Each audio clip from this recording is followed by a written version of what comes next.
नमो रिंगणं नमो सिद्धणं नमो ऐरणं नमो वजणं नमो लोये शिवश्रवणं चत्तारि मङ्गलम् अरिहन्तामङ्गलं सिद्धामङ्गलं शाहुमङ्गलं केवलीपन्तो धमोमङ्गलं चत्तारि लोकतमा अरिहन्तानुकुटमा सिद्धानुकुटमा शाहुनुकुटमा केवलीपन्तो धमोनुकुटमा चत्तारि शरणं भोजामि अरिहन्ते शरणं भोजामि सिद्धे शरणं भोजामि साहु शरणं भोजामि केवलीपन्तो धमो शरणं भोजामि ओम नमो अरिहन्ताणं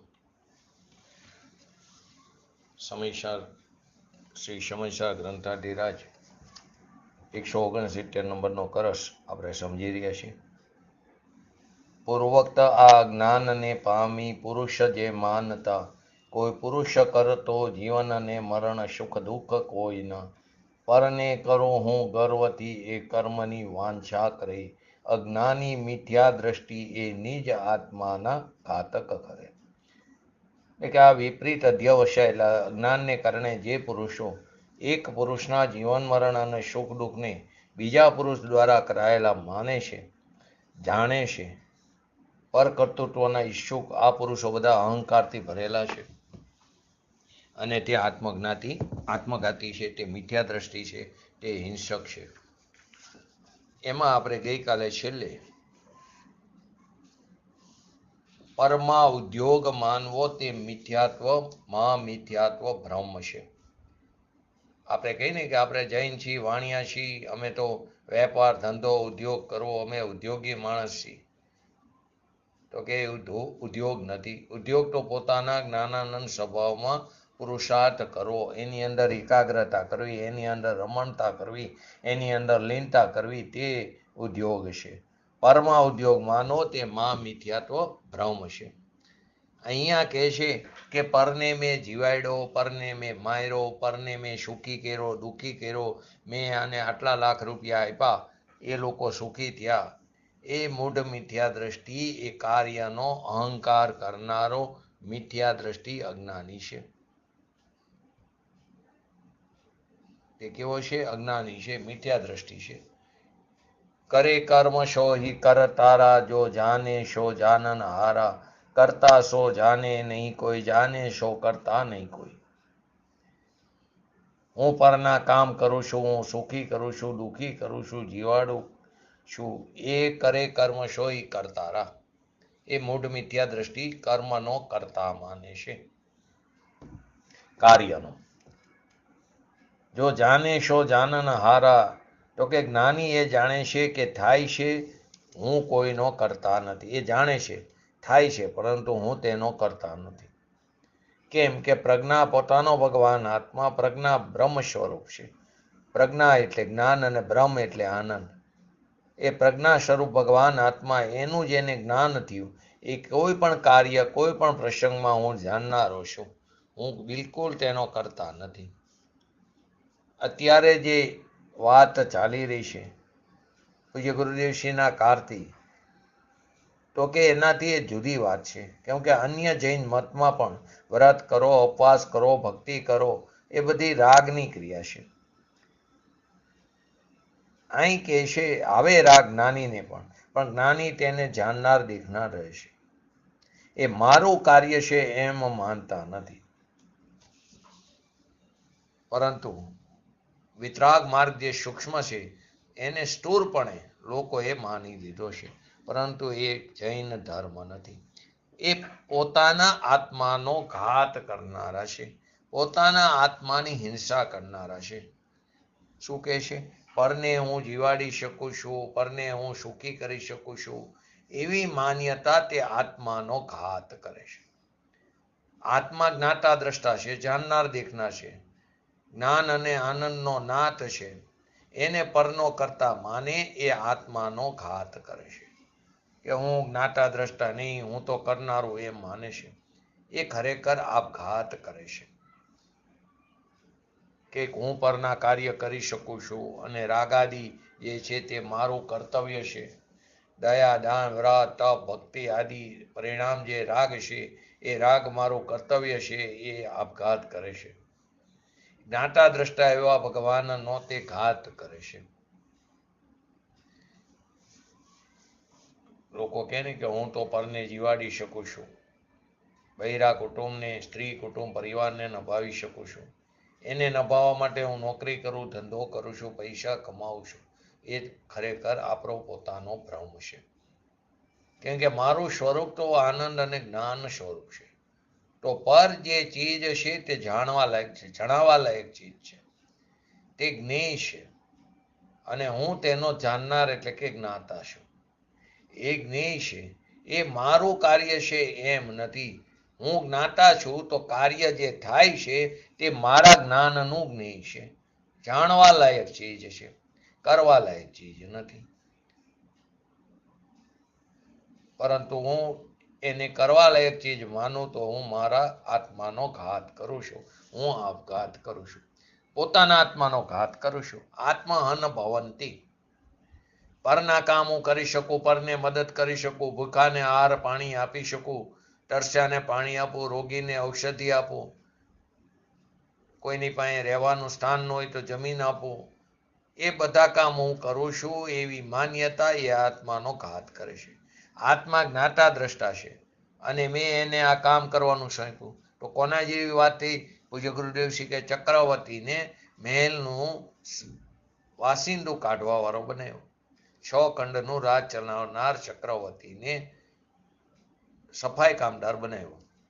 3 લોકનો નાથ ભગવાન આત્મા જ્ઞાતા દ્રષ્ટા, એને આપણે શું કર્યું? રાગ અને પરના કાર્ય સોંપ્યા, તો એ આપઘાત કરે છે.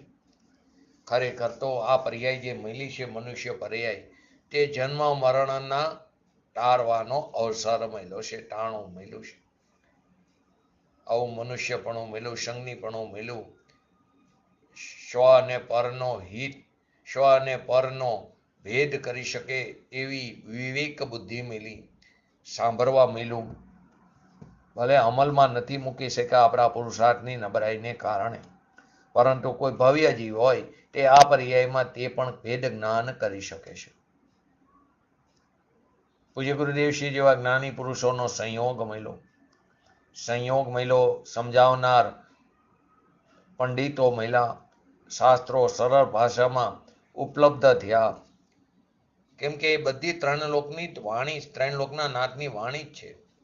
પરોક્ષ રીતે વાણી આપણને સાંભળવા મળે છે. તો હવે આ બધા અવસર આવી ગયો છે. ખાલી આપણે આપણા પુરુષાર્થની નબળાઈ છે, કમી છે, કાં તો અવરો પુરુષાર્થ છે. મોક્ષમાર્ગ પ્રકાશકમાં ટોડરમલજીએ કીધું, સબ અવસર આ ગયા છે, હવે નજર આપણે ત્યાં જાવી જોઈએ. આપણી નજર જે પર તરફ છે તે હટાવીને સ્વ તરફ જવી જોઈએ. જ્યાં નિધાન પડ્યું છે ત્યાં દ્રષ્ટિ થવી જોઈએ. ભગવાન આત્મા જ્ઞાન સ્વરૂપી જ્ઞાન પિંડ છે. જેમ સાકર જે ગળપણનો પિંડ છે, એમ ભગવાન આત્મા જ્ઞાન અને આનંદનો પિંડ છે. એના તરફ નજર કર. આચાર્ય ભગવાન એમ કહે છે, એના તરફ નજર કર તો તને નિધાન દેખાશે. તું જે પામર અને પરને જોવામાં રોકાઈ ગયો છું, તો તું તારો આપઘાત કરે છે. તે ખરેખર છતી ચીજને અછતી કરી છે. છતી ચીજ જે જ્ઞાતા દ્રષ્ટા છે, એને ન માનીને, એનો અનાદર કરીને તું ખરેખર તારા આત્માનો ઘાત કરે છે, તું આપઘાત કરે છે. ખરેખર તો રાગની અને પર કાર્યની રુચિ છે, એને ભગવાન આત્માની અરુચિ છે. અરુચિ એટલે કે એને આત્મા પ્રત્યે ક્રોધ છે. જે આપણને પણ રાગ અને પર કાર્યની જ રુચિ છે. પરમાં જ વિસ્મયતા હે, પરમાં જ અધિકાય છે. તો આપણે રુચિ ત્યાં છે, માટે કે રુચિને પલટાવો, ઉપયોગને પલટાવો. તો પર કાર્યની રુચિ છે, પરની અધિકતાને વિસ્મયતા છે. તો અહીંયાથી રુચિને હટાવીને સ્વ તરફ રુચિ કર.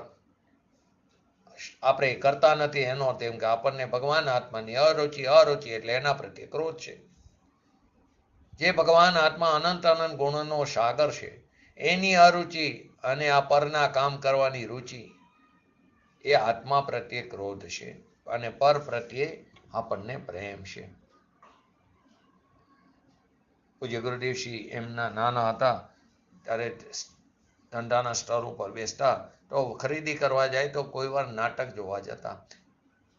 તો નાટક જોવા જાય તો બાર સાથે એ નાટકમાં શું આવે એની ચોપડી પણ મળતી. એમાં વારંવાર અનસૂયા નાટકની વાત કરે છે. એની અંદર આવે, એને ભલે અર્થનો ખ્યાલ ન, પણ એની અંદર આવે તું શુદ્ધ શું, એના દીકરાને કે તું બુદ્ધ શું, તું નિર્વિકલ્પો શું, તું ઉદાસીન શું. પૂજ્ય ગુરુજી કે આ 4 શબ્દ યાદ રહી ગયા હતા. શુદ્ધ એટલે પવિત્રતાનો તું પિંડ છું. બુદ્ધ એટલે કે તું જ્ઞાનનો બુદ્ધોશ એટલે કે તું જ્ઞાનનો પિંડ છું. નિર્વિકલ્પો છે એટલે ભેદ વિનાની નિર્વિકલ્પ અભેદ ચીજ છું. અને ઉદાસીનો સી, ઉદાસીનો સી એટલે કે રાગ અને પરથી મારું આસન ઉદાસ છે અને પર છે. મારું આસન મારામાં છે, રાગમાં નહીં. એમાં ભગવાન આત્મા શુદ્ધ છે, જ્ઞાતા છે, દ્રષ્ટા છે, આનંદ સ્વરૂપ છે. એ પરની ક્રિયાનો કરનારો નહીં. પરનું અસ્તિત્વ છે તો પરની પર્યાય અવસ્થા તેનાથી થાય છે. કેમ કે દરેક દ્રવ્ય વર્તમાન પર્યાયથી યુક્ત છે. તો પરની પર્યાય એટલે કે એની અવસ્થા તેનાથી થાય છે. પર પદાર્થ છે તો કાયમ રહીને પલટે છે, ટકતો પલટે છે, ટકે છે ને પલટે છે, કાયમ રહીને પલટે છે. તો એ પલટે છે એને કારણે પલટે છે. હું એને પલટાવી શકતો નથી. પરંતુ આપણે શું કરીએ, હું એને પલટાવી શકું, હું એને જીવાડી શકું, હું એને મારી શકું, હું એને સુખી કરી શકું, હું એને દુઃખી કરી શકું. તો તું તારો આપઘાત કરે છે. કે આપણી આ માન્યતા આત્માનો ઘાત કરે છે. આત્મા જે જ્ઞાતા દ્રષ્ટા છે એનો નકાર કરી છે, એનો અનાદર કરી છે. આપઘાતનો અર્થ એ કે આત્મા જે જ્ઞાતા દ્રષ્ટા જ્ઞાન પિંડ સ્વરૂપ છે એમ નહીં માનતા હું પરનું કરું, ભલું કરું, સુખી કરું, દુઃખી કરું, સંભાર કરું, ધ્યાન રાખું. એ દ્રષ્ટિ આત્માનો ઘાત કરે, એ આત્માનું સ્વરૂપ નહીં. ગુરુદેવ શ્રી સંપ્રદાયમાં હતા ત્યાં આવે દયા તે સુખની વેલડી, દયા તે સુખની ખાણ. પણ કઈ દયા? દયાનો અર્થ પરનું જેવું જીવન છે તેમ રાખો. એમ જેવી મારી પૂર્ણ ચીજ છે એમ શ્રદ્ધામાં રાખવું, એ મારી સ્વદયા છે. અંદર જે વસ્તુ છે અનંત જ્ઞાન દર્શન સ્વરૂપ, એ જેવી ચીજ છે તેવી શ્રદ્ધામાં રાખવી, તે આત્માની દયા છે. હું આવો જ પૂર્ણ છું, એ પૂર્ણ છે તેવો પૂર્ણ માનવો, તે પોતાના જીવની એટલે કે જીવની દયા છે. પરંતુ આખી અત્યારે દુનિયાથી આખી લાઈન જ વિરુદ્ધ છે. ઊંડા પાટે ગાડી ચાલે છે. કેમ કે અજ્ઞાની અનાદિકાળથી અજ્ઞાનને ઊંધે પાટે ચડી ગયો છે. પોતાનું સ્વરૂપ જે ભગવાન આત્મા આનંદ સ્વરૂપ છે એ પાટે નહીં, એ પાટે એની દ્રષ્ટિ નથી. એ પરના પાટે ચડી ગયો. હું પરનું કરી શકું, ભલું કરી શકું, પરોપકાર કરી શકું, દેશ સેવા કરી શકું, સમાજ સેવા કરી શકું. કોણ કોની સેવા કરે? એવી જે માન્યતા છે આપઘાત છે. સ્વરૂપની દ્રષ્ટિથી કેવી છે? વિપરીત છે. મિથ્યા દશ આત્મહન ભવંતી, નિયત નિયમથી તે મિથ્યા જૂઠી દ્રષ્ટિ છે. પરનું કરી શકતો નથી હું. 3 કારમાં 3 લોકમાં કોઈ જીવ પરનું કરી શકતો નથી અને માને છે તો એ મારી દ્રષ્ટિ, તે મિથ્યા છે. પ્રશ્ન એ થાય હું પરનું કંઈ કરી શકતો નથી, પરનું કરી શકાય નહીં, એમ જ્યાં વાત આવે, કેમ કે અનાધિકારથી પરમાં આપણે કર્તૃત્વ પણ સ્વીકાર્યું છે, તો એમ જ્યાં વાત આવે તો આખા હલબલી જાય છે. કોણ કોનું કરી શકે? એ પરચિત છે કે નહીં? છે તો તેની પર્યાય તેનું કાર્ય કરે. હું એની પર્યાયને કેવી રીતે પલટાવી શકું? હું મારી પર્યાયને પણ પલટાવી ન શકતો, તો હું પરની પર્યાયને કેવી રીતે પલટાવી શકું? શરીરના અવયવો જે છે, આંગળી, હાથ, પગ આદિ જળ પરમાણુ છે. જળ છે તો એ હલે છે એની પોતાની ક્રિયાવર્તી શક્તિને. એ કાર્ય એનું છે, મારું થોડું આત્માનું છે. આંગળી જે છે તે જળ છે, માટી છે, એ હલે છે, પર્યાય છે, એ એની અવસ્થા છે. એ અવસ્થાનું કાર્ય એનો કરતા એ પરમાણુ છે, આત્માનું કાર્ય નહીં. આત્મા પાંગરો છે પરનું કાર્ય કરવામાં, પોતાનું કાર્ય કરવામાં પુરુષાર્થી છે. પરનું કાર્ય કરવામાં તે પાંગરો છે. પોતાના સ્વભાવનું કાર્ય કરવામાં મહાપુરુષાર્થી કીધો, પરનું કરી શકે નહીં. પણ લોકોને દેશ સેવા, સમાજ સેવા, બહારના નામ નિક્ષેપ, સ્થાપના નિક્ષેપથી પ્રભુની સેવા એ કરવાની ના નથી. પરંતુ એ શોભ ભાવ છે, કશાયની મંદતા હોય તો. દેશનો નેતા હોય, દેશની કેટલી સેવા કરે, કે લઉં કે લાખો માણસને બચાવ્યા, કોણ બચાવે કોને? એની આયુષ્યની સ્થિતિ છે તો એ બચે છે, આયુષ્ય પૂરું થાય તો એ મરી જાય છે. હું એને બચાવી શકતો નથી. હું પૈસા કમાઉં છું એ મિથ્યા ભ્રમ છે, એ જળ છે. તો પૂર્વના પુણ્યના કારણે આવે છે એની યોગ્યતાથી, પુણ્યના કારણે એ નિમિત્તનું કથન છે.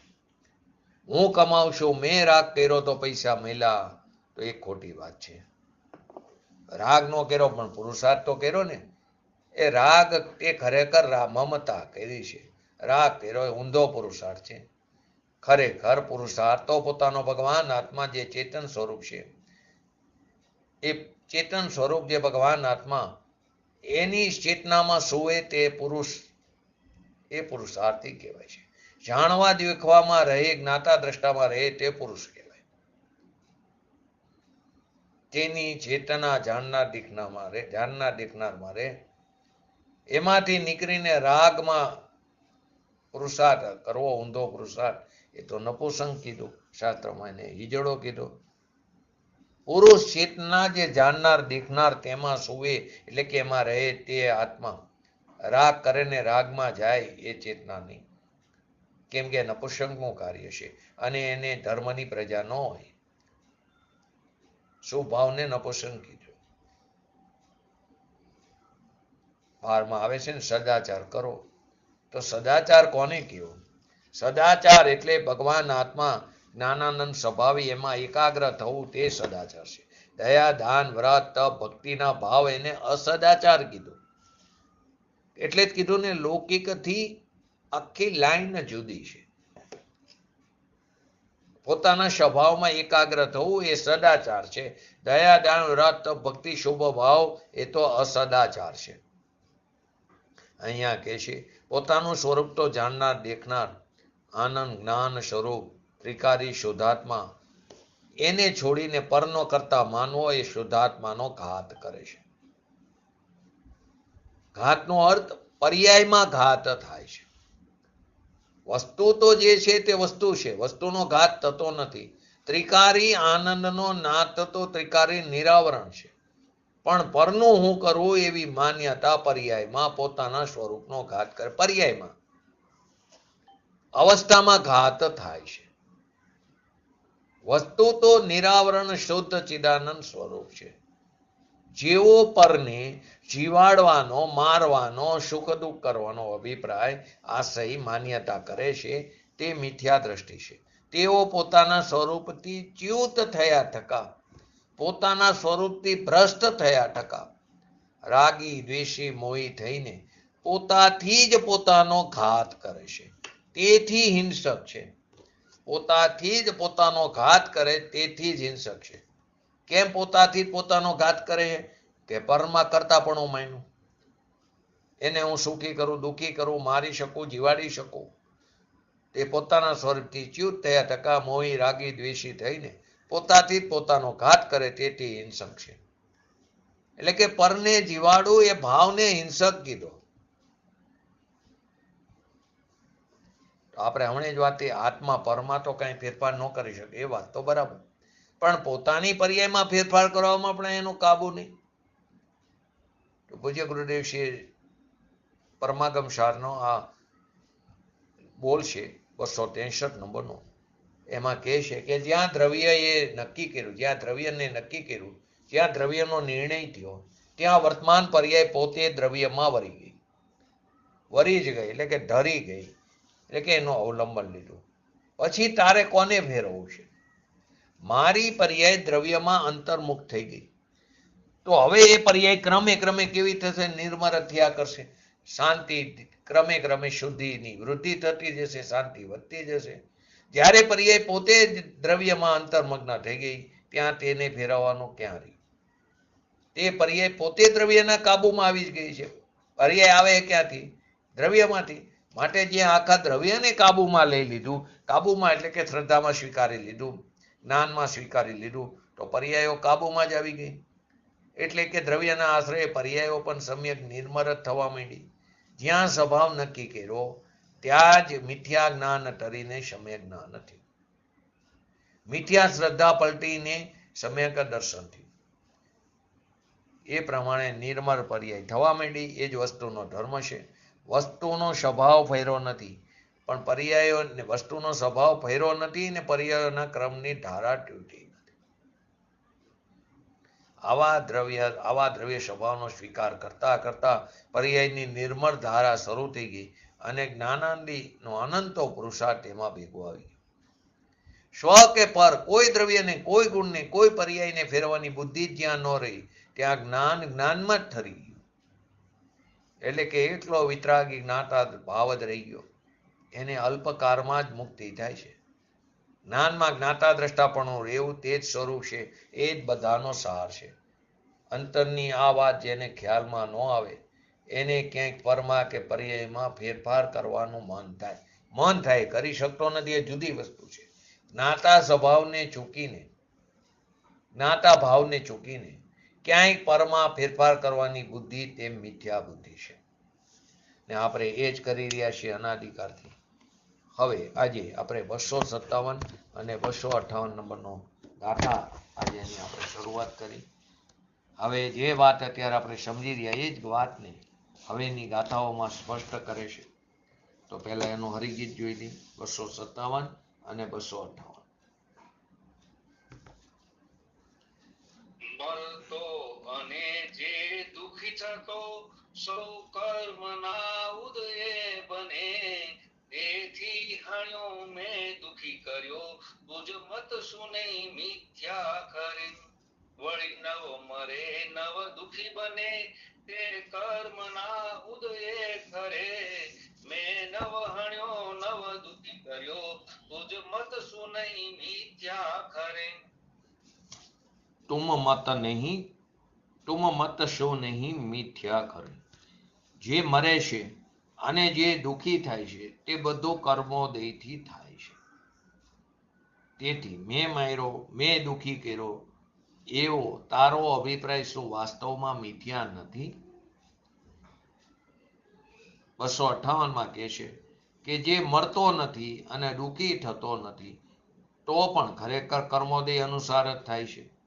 તેથી મેં નો માર્યો, મેં નો દુઃખી કર્યો એવો તારો અભિપ્રાય શું વાસ્તવમાં મિથ્યા નથી? તાત્પર્ય શું થયું કે જ્યારે જીવોનું જીવન મરણ અને સુખીપણું દુઃખીપણું થવું કર્મોદય અનુસાર જ થાય છે, તો પછી બીજાને મારવાના, બચાવવાના અને સુખી દુઃખી કરવાના માન્યતા તે મિથ્યા જ છે. આ ગાથાનો ભાવ આત્મખ્યાતિમાં અત્યંત સંક્ષેપની અંદર બતાવ્યો કે જે મરે છે અથવા જીવે છે, જે દુઃખી થાય છે અથવા સુખી થાય છે તે ખરેખર પોતાના કર્મોદયથી જ થાય છે. નિમિત્તની પ્રધાનતાથી કથન છે. કારણ કે આપણા કર્મોદયના અભાવમાં એનું મરવું, જીવવું, દુઃખી થવું, સુખી થવું અશક્ય છે. કર્મોદયના અભાવમાં, કર્મના ઉદયના અભાવમાં. આ કારણે મેં એને માર્યો, મેં એને જીવાડ્યો અથવા બચાવ્યો, મેં એને દુઃખી કર્યો, મેં એને સુખી કર્યો એમ માનનાર તે મિથ્યા દ્રષ્ટિ છે. તો પ્રશ્ન થાય કે અહીંયા શાસ્ત્રમાં કહે છે કે જીવન મરણ સુખ દુઃખ કર્મોદયથી થતા બતાવ્યા છે. આ ગાથામાં છેલ્લી બધી ગાથામાં એ જ આવે છે. તો કે શું બધું કર્મોદયથી જ થાય છે? એમાં જીવનું કંઈ યોગદાન નથી પોતાનું? પ્રશ્નો એ થયો. તો પ્રશ્નના જવાબમાં આચાર્ય ભગવાન ફરમાવે છે કે જીવ તો પોતે જ આ અવસ્થાઓ રૂપે પરિણમે છે. જીવ પોતે જ, એનું મૂળ ઉપાદાન તો તે પોતે જ છે અને તે જ આ અવસ્થાઓને ભોગવે પડશે. મૂળ ઉપાદાન તો પોતે જ છે અને એ જીવ જ આ અવસ્થાઓને ભોગવે છે. એનો ઉપાદાન કરતા અને ભોગતા પણ જીવ જ છે, એ જ છે. કર્મોદય તો નિમિત્ત માત્ર છે. અહીં તો કર્મોદય રૂપ અંતરંગ નિમિત્તની મુખ્યતાથી વાત કરી છે. જો શબ્દ આવ્યો અંતરંગ નિમિત્ત. અંતરંગ નિમિત્ત હંમેશા જે કાર્ય થાય એમાં એ કાર્ય અલગ અલગ જીવોને અલગ અલગ દ્રવ્યોમાં થતો હોય, પણ અંતરંગ નિમિત્ત કોમન હોય, મુખ્ય એક જ હોય. બહિરંગ નિમિત્ત અલગ અલગ હોઈ શકે. દરેક જીવ મરે, જીવે, સુખી થાય, દુઃખી થાય, તો અંતરંગ નિમિત્ત તો એનો કર્મનો ઉદય છે. જીવન મરણમાં એનું અંતરંગ નિમિત્ત આયુ કર્મ છે. સુખી દુઃખીમાં એનું અંતરંગ નિમિત્ત સાતા અસાતા વેદનીય કર્મનો ઉદય છે. બહિરંગ નિમિત્ત અલગ અલગ હોઈ શકે. અહીં અંતરંગ નિમિત્તની મુખ્યતાથી વાત છે. અધિકાંશ જીવ પોતાના જીવન મરણ અને સુખ દુઃખોનું કારણ પરદ્રવ્ય રૂપ બહિરંગ નિમિત્તોને જ માનીને આપણે એ જ ભૂલ કરી છે. અંતરંગ નિમિત્તની મુખ્યતાથી વાત કર્મનો ઉદય કીધો, બરાબર, પરંતુ ઘણા ખરા જીવો પોતાનો જીવન મરણ અને સુખ દુઃખોનું કારણ પરદ્રવ્ય રૂપ બહિરંગ નિમિત્તોને જ માનીને એમનાથી રાગ દ્વેષ કરતા રહેશે, લડતા ઝઘડતા રહેશે. આને મને માર્યો, આને મને જીવાડ્યો, આને મને સુખી કર્યો, આને મને દુઃખી કર્યો, તો બહિરંગ નિમિત્તોને જ એ કરતા માની બેઠા છે અને એ કારણે એને રાગ દ્વેષ થાય છે, એ કારણે લડતા ઝઘડતા રહેશે. એમને સમજાવવા માટે અંતરંગ નિમિત્તની મુખ્યતાથી કર્મના ઉદયને બતાવવામાં આવ્યો. સમજાવવા માટે નિમિત્તની પ્રધાનતાથી, એ પણ અંતરંગ નિમિત્તની પ્રધાનતાથી કથન કરવામાં આવ્યું. જીવન મરણ અને સુખ દુઃખ તો પોતાના કર્મોદય અનુસાર થાય છે એમ કહીને આચાર્ય ભગવાન કે તમે વ્યર્થ પરજીવો સાથે રાગ દ્વેષ કરો છો. શા માટે એવું કરો છો? એ તારા કર્મના ઉદય અનુસાર થાય છે, અંતરંગ નિમિત્તની વાત. ત્યાં ભૂલ ન થવી જોઈએ કે થાય છે તો પોતાની યોગ્યતા અનુસાર, તત્સમયની વર્તમાન પર્યાયની યોગ્યતા, એ ઉપાદાન કારણ. એ વાત નથી અત્યારે. અંતરંગ નિમિત્તની મુખ્યતાથી કહેવામાં આવ્યું. શું કામ? કે પરજીવો સાથે આપણે રાગદ્વેષ કરી છીએ, રાગદ્વેષને છોડાવવા માટે. પૂજ્ય ગુરુદેવશ્રી આ વાતને સ્પષ્ટ કરતા કહે છે, અહીં કર્મના ઉદયની અપેક્ષાએ જે સુખી દુઃખી થવાની વાત કહી છે એનું પ્રયોજન પર દ્રવ્ય પર જે રાગદ્વેષ થતો હતો તે ન થાય, બસ એટલું જ છે. કર્મોના ઉદયની અપેક્ષા એટલું સમજીએ તો એનો અર્થ શું થયો? પરદ્રવ્ય મારામાં કોઈ હસ્તક્ષેપ કરી શકતો નથી, તો ન તો એના પર રાગ થશે, ન તો એના પર દ્વેષ થશે. મારા કર્મનો ઉદય આવો હતો. ત્યાં સુધી આવે પછી આગળની વાત કરે તો ત્યાંથી પણ દ્રષ્ટિ હટાય. કર્મ પણ પરદ્રવ્ય છે. પછી કે પોતાના સ્વચતુષ્યને અસલી કારણ કે એ ઉપાદાન કારણ છે. એ કારણ કહેવાનું પ્રયોજન કર્મોદય પરથી પણ પોતાની ઇષ્ટ અનિષ્ટ કલ્પનાઓનો નાશ કરવાનું છે. પહેલા પરથી હટાવે એટલે કે રાગદ્વેષાદિનો નાશ થાય, એ ન થાય. પછી પોતાનો સ્વચતુષ્યને ઉપાદાન કારણને અસલી કારણ કહીને કર્મોદય ઉપરથી દ્રષ્ટિ હટાવીને ઇષ્ટ અનિષ્ટ કલ્પનાનો નાશ કરવાનું કીધું છે. જીનવાણીમાં કરેલા પ્રત્યેક કથનનું પ્રયોજન અને અપેક્ષાઓ જુદી જુદી માટે કહે છે ને, જ્યાં જે હોય તે અપેક્ષાએ તે સમજવું જોઈએ, જ્યાં જ્યાં જે યોગ્ય તે પ્રકારે સમજવું જોઈએ. એને જાણવી અત્યંત આવશ્યક છે. એને યથાર્થ જાણ્યા વગર આત્મા સુખી થઈ શકતો નથી, કેમ કે અર્થનો અનર્થ થઈ જાય. તો આત્મા સુખી થવાને બદલે દુઃખી થાય, આત્માનો ઘાત થાય. માટે અહીં કહે છે, જ્યારે પણ સુખ દુઃખ અથવા જીવન મરણ રૂપ કોઈ પણ કાર્ય સંપન્ન થાય, પૂરું થાય, ત્યારે તેમાં 3 પ્રકારના કારણો હોય છે. અહીં 3ની વાત કરી. પહેલું એક બહિરંગ નિમિત્ત કારણ. ઉપાદાનના 3 ભેદ નથી બતાવ્યા, નિમિત્તના 2 ભેદ બતાવ્યા, એક ઉપાદાન કારણ. ઉપાદાનના પણ જો સૂક્ષ્મ જઈએ તો 3 ભેદ પડે. ત્રિકારી ઉપાદાન, અંતરક્ષણવર્તી પૂર્વ પર્યાયનો વ્યય, ક્ષણિક ઉપાદાન અને તત્સમયની વર્તમાન પર્યાયની યોગ્યતા તે સમર્થ ઉપાદાન. અને ચોથું નિમિત્ત. હવે નિમિત્તમાં 2 ભેદ કર્યા. એક બહિરંગ નિમિત્ત કારણ. એ બહિરંગ નિમિત્ત કારણમાં બાહ્ય અનુકૂળ પ્રતિકૂળ સામગ્રી. બીજું અંતરંગ નિમિત્ત. તો અંતરંગ નિમિત્ત કારણમાં કર્મનો ઉદય. અને ત્રીજું ઉપાદાન કારણ. તો ઉપાદાન કારણમાં તત્સમયની યોગ્યતા, તત્સમયની વર્તમાન પર્યાયની યોગ્યતા. વાસ્તવમાં એ જે ત્રીજું એટલે કે તગડો એ તગડું કારણ છે.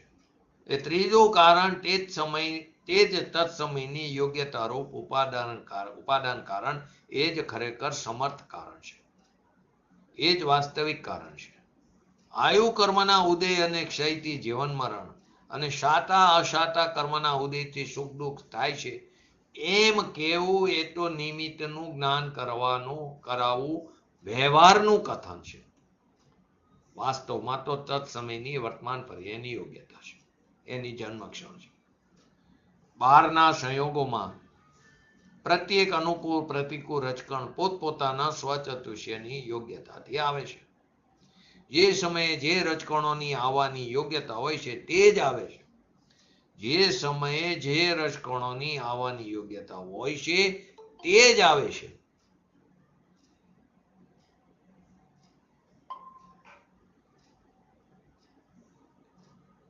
સાહેબ થોડા લેટ્યા તો થોડું ફરીવાર લઈ લે એમને ખ્યાલ આવે આગળનું. કર્મના ઉદયની અપેક્ષાએ જે સુખી દુઃખી થવાની વાત કહી છે, પૂજ્ય ગુરુદેવશ્રી એનો ખુલાસો કરે છે.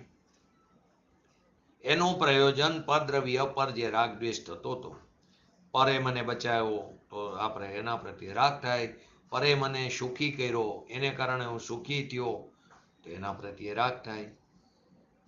પૂજ્ય ગુરુદેવશ્રી જેવા જ્ઞાની પુરુષોને કારણે મને આ પંચમકારમાં તત્વ સાંભળવા મળ્યું તો આપણને રાગ થાય. એ વિનિ વિવેક રૂપે જરૂરી છે, પરંતુ અહીંયા અટકવાનું નથી. કોઈ પરે મને માર્યો, કોઈ પરે મારી હિંસા કરી, કોઈ મને દુઃખી કર્યો તો દ્વેષ થાય. એ ન થાય એટલા માટે આ ગાથાઓમાં એમ કહેવામાં આવ્યું છે કર્મોના ઉદયને અનુસાર થાય છે. પછી પરથી હટ્યો અને એટલા સુધી આવ્યો પછી કે કર્મ પણ પરદ્રવ્ય છે, તો પોતાનું જે સ્વચતુષ્ય છે એને અસલી કારણ બતાવીને કર્મોદય ઉપરથી દ્રષ્ટિ હટાવવાની વાત કરે છે.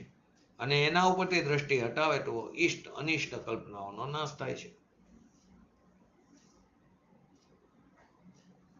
તો કે જ્યારે પણ સુખ દુઃખ અથવા જીવન મરણ રૂપ કોઈ પણ કાર્ય થાય છે ત્યારે 3 પ્રકારના કારણો હોય છે. જ્યારે આપણે નિમિત્ત ઉપાદાનને સમજાતા ત્યારે આપણે કાર્ય થવાના 4 કારણ જોયા હતા. એક હતું ત્રિકારી ઉપાદાન. મેઇન તો મુખ્યત્વે 2 ઉપાદાન કારણ અને નિમિત્ત કારણ. ઉપાદાન કારણના 3 ભેદ કર્યા હતા. એક ત્રિકારી ઉપાદાન કારણ, એક અંતરક્ષણવર્તી પૂર્વ પર્યાયનો વ્યય, ત્રીજું તત્સમયની વર્તમાન પર્યાયની યોગ્યતા. આ 3 ઉપાદાન કારણ છે. એક ત્રિકારી ઉપાદાન, એક ક્ષણિક ઉપાદાન, એક તત્સમયની વર્તમાન પર્યાયની યોગ્યતા કે સમર્થ ઉપાદાન કારણ, અને ચોથું નિમિત્ત. અહીંયા જે 3 કારણની વાત છે ગાથાને અનુસાર, એક બહિરંગ નિમિત્ત. તો આપણે બહિરંગ અને અંતરંગ નિમિત્તને વારંવાર સમજ્યા છીએ. બહિરંગ નિમિત્ત કોઈ પણ કાર્ય થાય તો દરેક જીવને એ બહિરંગ નિમિત્ત અલગ અલગ હોઈ શકે. અંતરંગ નિમિત્ત બધાને એક જ હોય. જ્યારે જીવને મિથ્યાત્વનો નાશ થાય અને સમ્યક્ત્વનો ઉદય થાય, સમ્યક્ત્વની પ્રાપ્તિ થાય, વિતરાગતાની પ્રાપ્તિ થાય પર્યાયમાં, ત્યારે તે બધા જીવને અંતરંગ નિમિત્ત શું હોય કે દર્શન મોન્ય કર્મનો ક્ષય હોય. બધાને એ જ હોય. બહિરંગ નિમિત્ત અલગ અલગ હોય. પૂજ્ય ગુરુદેવશ્રી નિમિત્ત રૂપે હોય, પૂજ્ય બેનશ્રી નિમિત્ત રૂપે હોય, કોઈ એવી વૈરાગ્ય ઘટના નિમિત્ત રૂપે હોય. હવે છે ને નીલાંજનાનો મૃત્યુ થતું જ હોય તો તરત જ વૈરાગ્ય ઉત્પન્ન થાય, તો એ બહિરંગ નિમિત્ત અલગ અલગ હોઈ શકે. પણ અંતરંગ નિમિત્ત તો ફિક્સ દર્શન મોન્ય કરવાનો ક્ષય સમજવા માટેની વાત છે. તો એક બહિરંગ નિમિત્ત, એક અંતરંગ નિમિત્ત. અંતરંગ નિમિત્ત ફિક્સ હોય, કોમન, બધા માટે એક સરખું, એ કાર્ય પૂરતું. તો એક બહિરંગ નિમિત્ત કારણમાં બાહ્ય અનુકૂળ પ્રતિકૂળ સામગ્રી, અનુકૂળ પ્રતિકૂળ સંયોગ.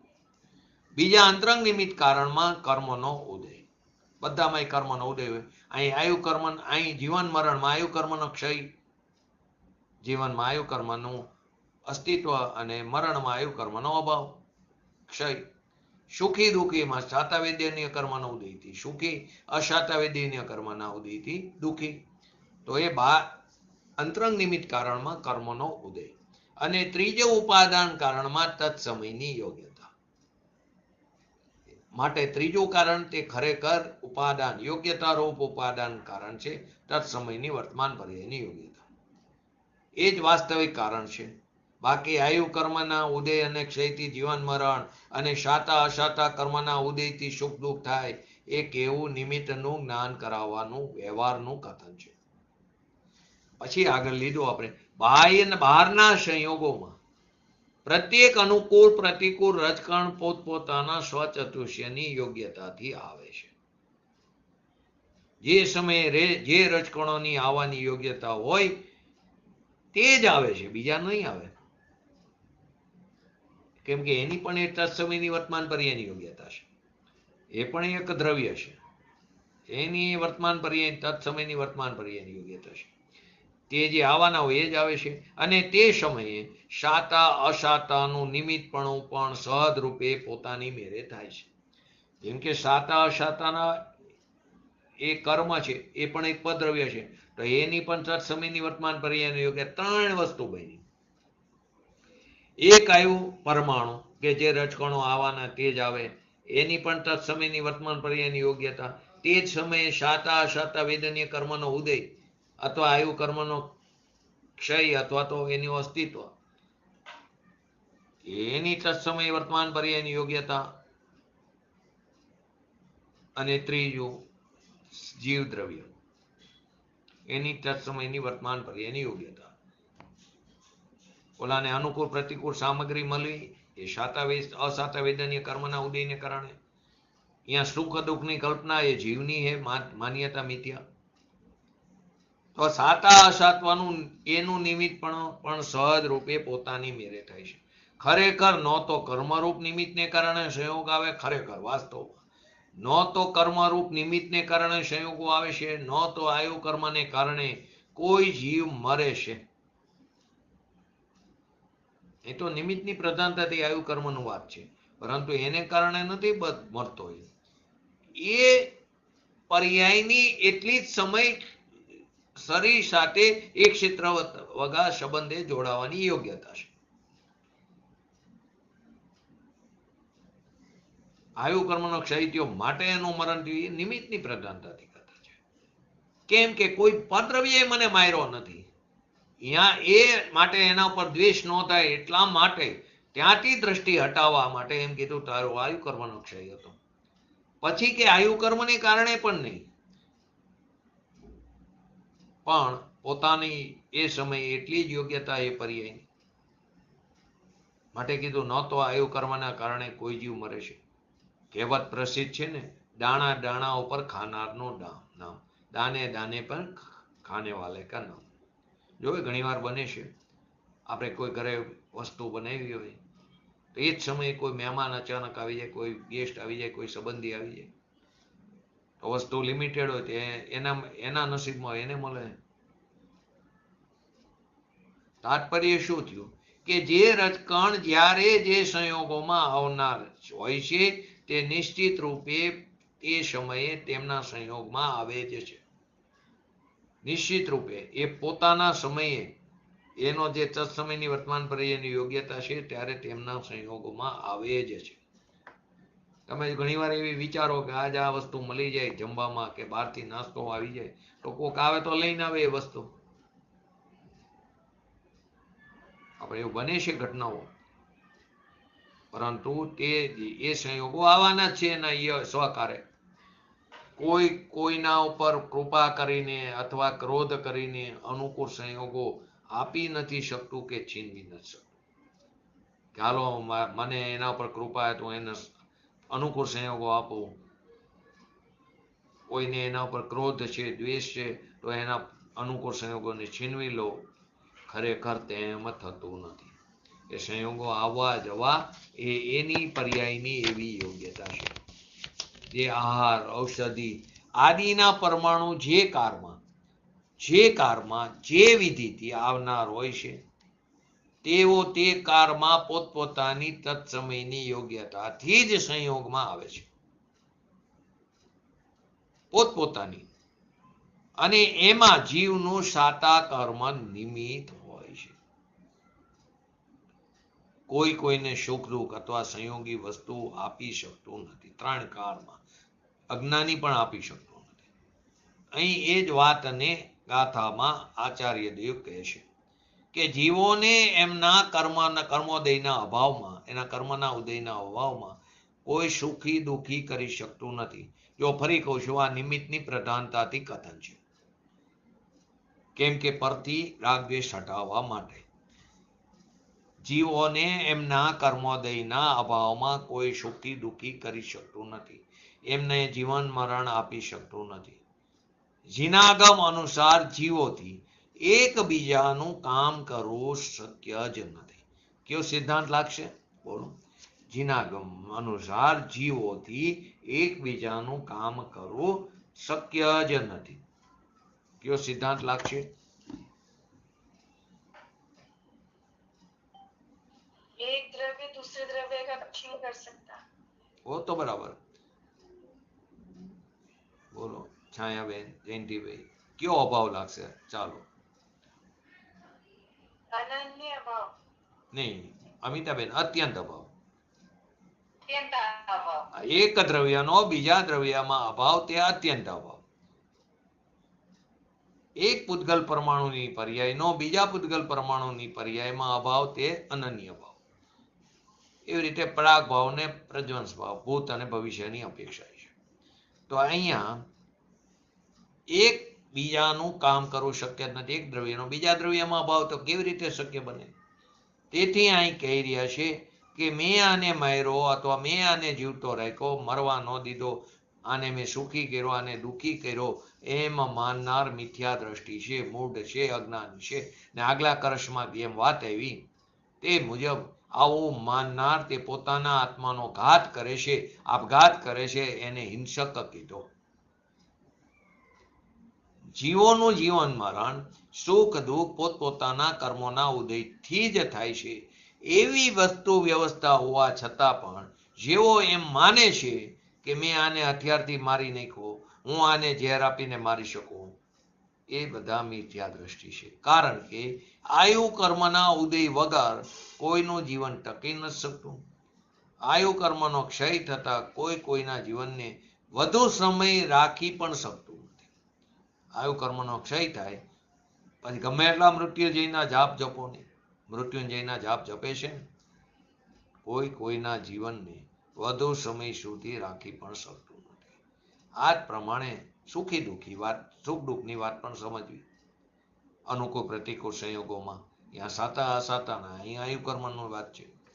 તો પરને સુખી દુઃખી કરવાની અથવા જીવન મરણ આપી શકવાની માન્યતાવાળા જીવ તે મિથ્યા દ્રષ્ટિ જ છે, મૂઢ છે. એમને આવો મિથ્યા અહંકાર ન કરવો જોઈએ. શીખ આપે છે. હવે આ જ અભિપ્રાયને પોષક આપતું કરસ 170 નંબરનું પણ જોઈ લઈએ. અજ્ઞાનમય અભિપ્રાય.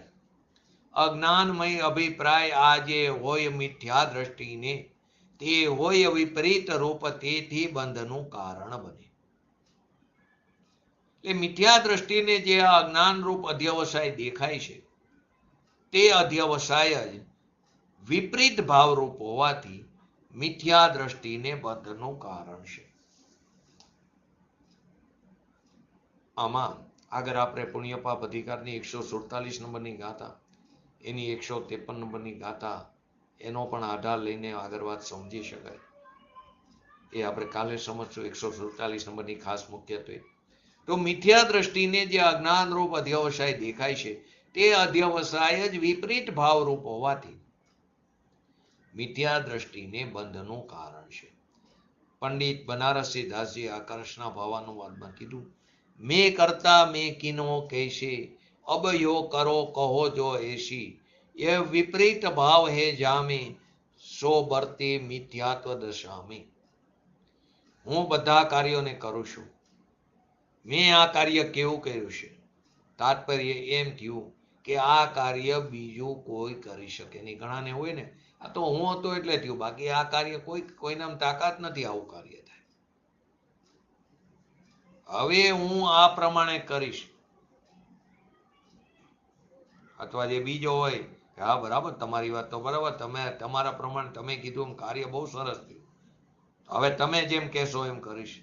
આ મુજબનો વિપરીત ભાવ જે છે, જે જીવોમાં દેખાય છે, તે જીવો મિથ્યાત્વ દશામાં વર્તી રહ્યા છે. નક્કી કરી શકો કે આ મિથ્યાત્વમાં છે. આ કરશની અંદર પર પદાર્થોમાં એકત્વ, મમત્વ, કર્તૃત્વ અને ભોક્તૃત્વ ભાવોને અધ્યવસાય કહેવામાં આવ્યા છે અને એમને જ બંધનું કારણ બતાવવામાં આવ્યું છે. તો પ્રશ્ન એ થાય, કરશમાં એમ લખ્યું મિથ્યા દ્રષ્ટિને અજ્ઞાન રૂપ અધ્યવસાય બંધનું કારણ છે. તો શું અધ્યવસાય પણ અનેક પ્રકારના હોય છે? કેમ કે અજ્ઞાન રૂપ અધ્યવસાય કીધું એ તો અનેક પ્રકારના, તો અધ્યવસાય પણ અનેક પ્રકારના હોય છે. તો કે અધ્યવસાયનો પ્રયોગ, એ પદનો પ્રયોગ જુદી જુદી જગ્યાએ જુદા જુદા અર્થમાં થાય છે.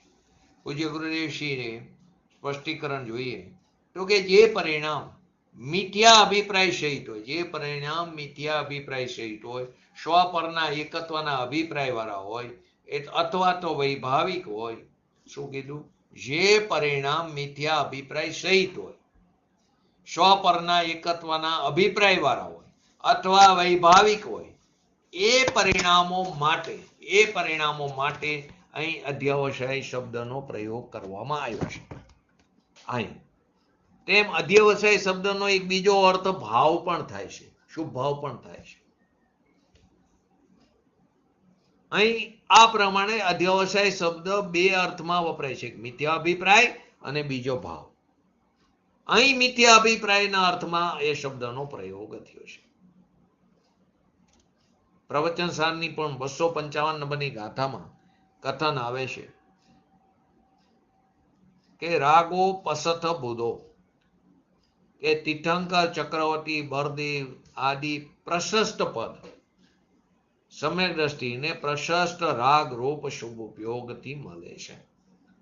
તીર્થંકર પદ પ્રશસ્ત પદ થયું ને, ચક્રવર્તી, બરદેવ આદિ એ સમ્યક દ્રષ્ટિને પ્રશસ્ત રાગ રૂપ શુભોપયોગથી મળે છે. પણ આપણે તો અજ્ઞાન દશામાં એવો અર્થ કરીને બેસી છીએ કે પ્રશસ્ત રાગથી પ્રશસ્ત પદ મળે છે. અર્થનો અનર્થ કરીને કહો, પ્રશસ્ત રાગથી પ્રશસ્ત પદ મળે છે અને આ પદોથી મોક્ષ થાય છે.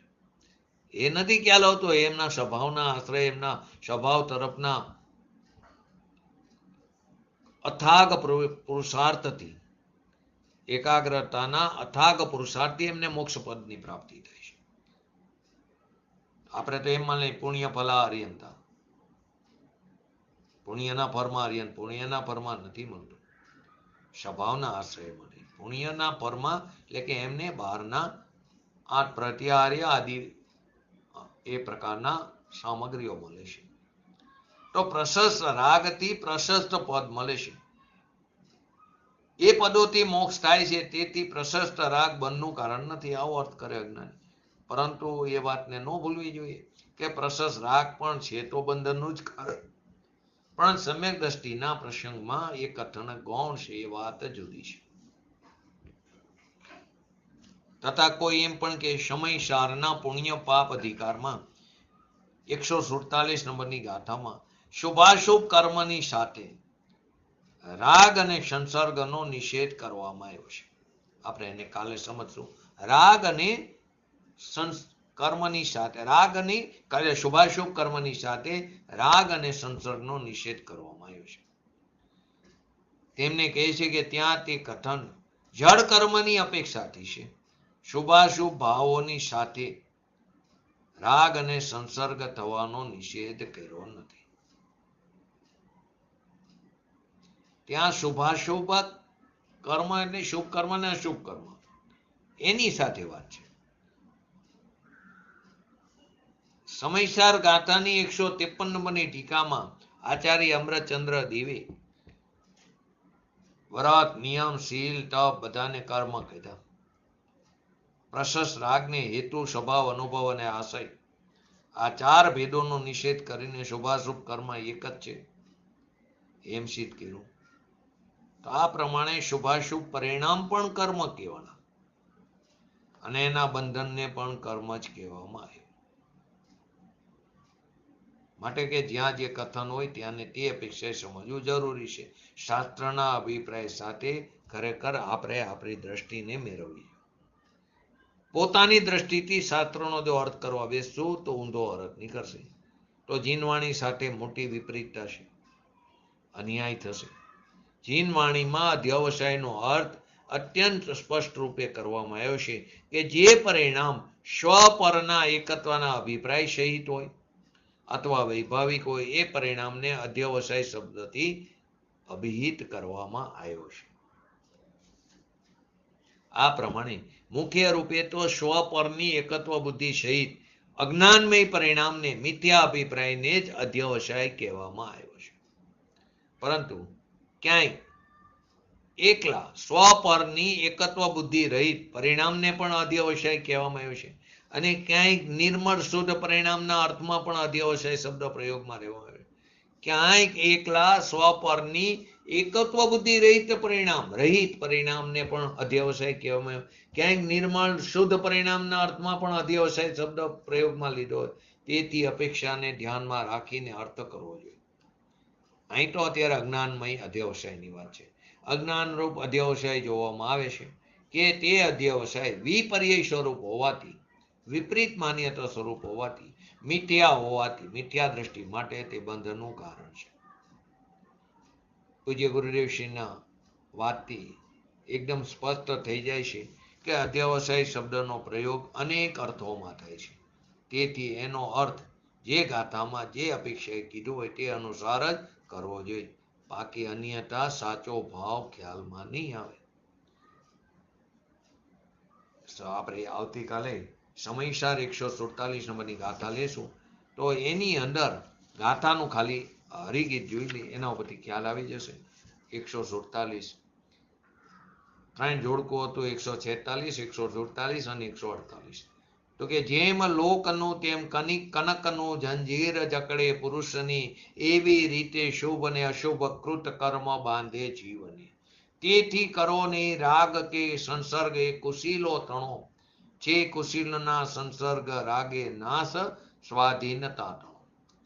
જેવી રીતે કો પુરુષ કુશીલ જનને જાણીને સંસર્ગ તેની સાથે, તેમજ રાગ કરવો પરિતજે. અને સાથે 149 ચારનું જોડકું હતું. એમ જ કર્મ પ્રકૃતિ શીલ સ્વભાવ કુત્સિત જાણીને, નીચ ભાવમાં રત રાગને સંસર્ગ તેનો પરિહરે. એમાં આપણે 147 નંબરના ગાથાને સમજશું કે બંને કુશીલોની સાથે પુણ્ય અને પાપ, શુભ અને અશુભ, એની સાથે રાગ અને સંસર્ગ ન કરવાનો. કારણ કે કુશીલની સાથે રાગ અને સંસર્ગ કરવાથી સ્વાધીનતાનો નાશ થાય છે. તેની વિશેષ ચર્ચા આપણે આવતીકાલે આ ગાથાના અનુસારે આપણે લઈશું. આપણે પણ આપણા ભગવાનના આત્માને ઓળખી જાણી અને શીઘ્ર ને શીઘ્ર આપણે પણ વિતરાગતાને પ્રાપ્ત કરી એવી પરમ વિરળ ભાવના સાથે એમનું વ્યક્તિત્વ પૂરું કરું. જય જીનેન્દ્ર. જીનવાણી સ્તુતિ.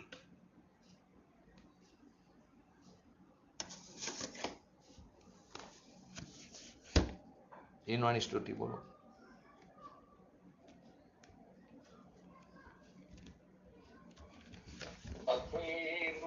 શાખા વ્યતીતાભિલાષા તથા સંસ્કૃતા પ્રકૃત દેશ ભાષા ચિદાનંદ ભૂપા અલકી રાજધાની નમો દેવી વાગેશ્વરી જૈન વાણી નમો દેવી વાગેશ્વરી જૈન વાણી.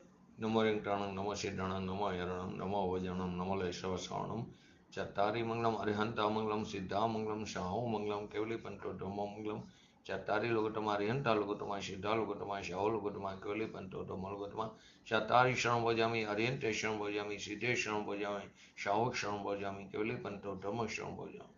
બોલીએ શ્રી પંચ પરમેષ્ઠી ભગવંતોનો જય હો. બોલીએ શ્રી જીનવાણી માતનો જય હો. બોલીએ શ્રી પરમ પદ્ય પરમ ઉપકારી શ્રી સદગુરુ દેવનો જય હો. બોલીએ શ્રી પ્રસમૂર્તિ ભગવતી માતનો જય હો. બોલીએ શ્રી સનાતન જૈન દિગંબર ધર્મનો જય હો. જય હો.